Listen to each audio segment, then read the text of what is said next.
दोस्तों, स्वागत है आप सभी का एक बार फिर से हमारे YouTube चैनल में।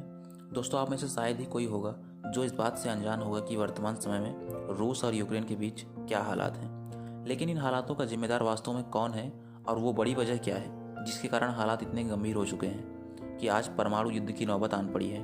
सब कुछ जानेंगे इस वीडियो में, तो वीडियो को अंत तक जरूर देखिएगा। और यदि वीडियो पसंद आती है तो वीडियो को लाइक जरूर करिएगा और चैनल पर नए हैं तो सब्सक्राइब करना बिल्कुल ना भूलें। दोस्तों, आपको बता दूं, नवंबर 2021 से रूस ने यूक्रेन के पूर्वी बॉर्डर पर 2 लाख से भी अधिक सैनिक तैनात कर रखे थे। धीरे धीरे समय बीतता गया और यूक्रेन की तरफ से कोई प्रतिक्रिया नहीं हुई। फरवरी में रूसी सैनिकों ने क्रीमिया और बेलारूस में युद्धाभ्यास शुरू कर दिए और ये सब देखकर कई देशों में रूस पर सवाल उठाने शुरू कर दिए, जिस पर रूस ने युद्ध की आशंकाओं को खारिज करते हुए यह कह दिया कि पश्चिमी देश युद्ध की बातें करके यूक्रेन को बरगलाने की कोशिश कर रहे हैं। फिर एक दिन अचानक से पता चलता है कि रूसी सैनिक अपने टैंकों के साथ यूक्रेन बॉर्डर को पार कर चुके हैं और यूक्रेन में घुसने की कोशिश कर रहे हैं। और 24 फरवरी की सुबह रूस के राष्ट्रपति पुतिन ने यूक्रेन में स्पेशल मिलिट्री ऑपरेशन चलाने का आदेश दे दिया, जिस आदेश पर यूक्रेन के कई शहरों पर हवाई हमले किए गए और कई रिहायशी मकानों को ध्वस्त कर दिया गया और इसमें कई मासूमों को अपनी जान भी गंवानी पड़ी। अब इस हमले का कारण बिल्कुल भी स्पष्ट हो चुका था कि पुतिन को यूक्रेन में नई सरकार बनानी थी, ऐसी सरकार जिसकी लगाम पुतिन के हाथों में हो। लेकिन पुतिन की उम्मीदों पर तब पानी फिर गया जब यूक्रेन के राष्ट्रपति व्लादिमीर जेलेंस्की ने झुकने से इनकार कर दिया और रूस के हमले के बाद से यूनाइटेड नेशन और कई पश्चिमी देशों ने यूक्रेन के साथ खड़े होने का ठान लिया। और यही नहीं, पश्चिमी देशों ने रूस को आर्थिक दृष्टि से भी भविष्य में किसी भी प्रकार की सहायता देने से इनकार कर दिया। विशेषज्ञों की माने तो अब पुतिन चारों तरफ से घिर चुके थे और उनके नेतृत्व के खिलाफ उन्हीं के देशों में विरोध प्रदर्शन शुरू होने लगे, जिसे देखते हुए 27 फरवरी को पुतिन ने अपने न्यूक्लियर फोर्स को हाई अलर्ट पर रहने का आदेश दे दिया, जिसके बाद से सभी यूरोपीय देशों में परमाणु युद्ध का खतरा बढ़ गया है। पुतिन ने हाल ही में यह भी चेतावनी दी है कि यदि रूस और यूक्रेन के आंतरिक मामलों में कोई अन्य देश हस्तक्षेप करता है तो इसका अंजाम उस देश के लिए कुछ ऐसा होगा कि जिसे इतिहास में याद रखा जाएगा।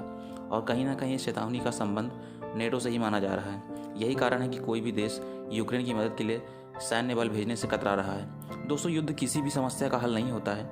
ऐसी स्थिति में चाहिए कि दोनों देश बैठकर शांतिपूर्ण ढंग से बातचीत करके इस समस्या का हल निकालें, क्योंकि यदि परमाणु युद्ध हुआ तो इसका परिणाम कितना भयावह होगा इसका अंदाजा द्वितीय विश्व युद्ध से लगाया जा सकता है।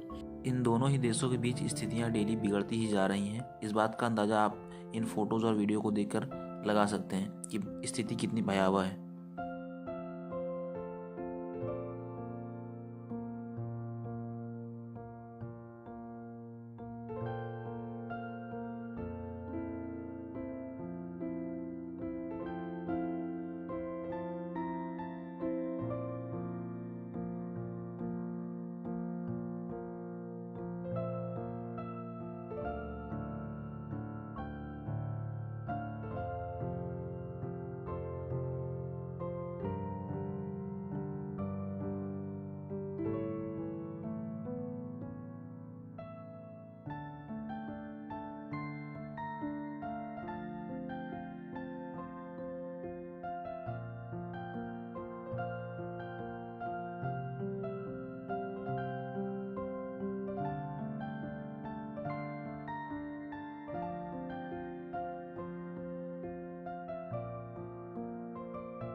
दोस्तों, आज की वीडियो में बस इतना ही। मिलते हैं अगली वीडियो में।